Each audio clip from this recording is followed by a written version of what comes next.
हजरत लूत की जोजा का वाकया कुरान करीम में एक बड़ी नसीहत और अबरत के तौर पर बयान किया गया है।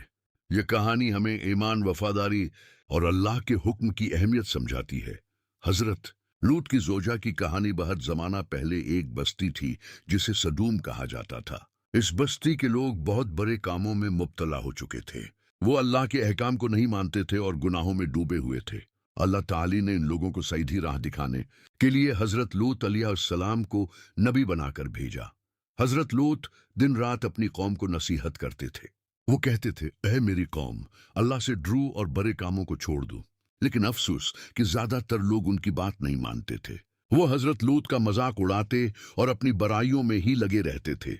हजरत लूत के घर में उनकी एक बीवी भी थी, मगर बदकिस्मती से वो ईमान वाली नहीं थी। वो दिल से अपनी कौम के साथ थी।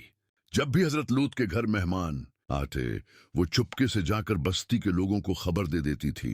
एक दिन अल्लाह के फरिश्ते इंसानों की शक्ल में हजरत लूत के पास आए। वो दरअसल अल्लाह के हुक्म से इस बस्ती पर अजाब लाने वाले थे।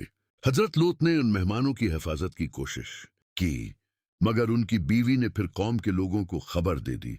अल्लाह ताली ने हजरत लूत को हुक्म दिया, रात के वक्त अपने ईमान वाले घर वालों को लेकर इस बस्ती से निकल जाओ और पीछे मुड़कर मत देखना। हजरत लूत अपने मानने वालों को लेकर निकल गए, लेकिन उनकी बीवी उनके साथ न गई, क्योंकि वो दिल से अपनी कौम के साथ थी। फिर अल्लाह का अजाब नाजिल हुआ, जमीन उलट दी गई और आसमान से पत्थरों की बारिश हुई। इस अजाब में हजरत लूत की बीवी भी अपनी कौम के साथ हलाक हो गई।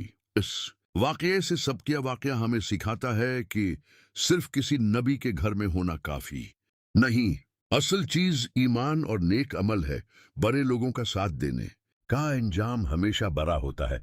अल्लाह के हुक्म की नाफरमानी इंसान को नुकसान पहुंचाती है। इसीलिए कुरान में हजरत लूत की बीवी को लोगों के लिए अबरत की मिसाल बनाकर बयान किया गया।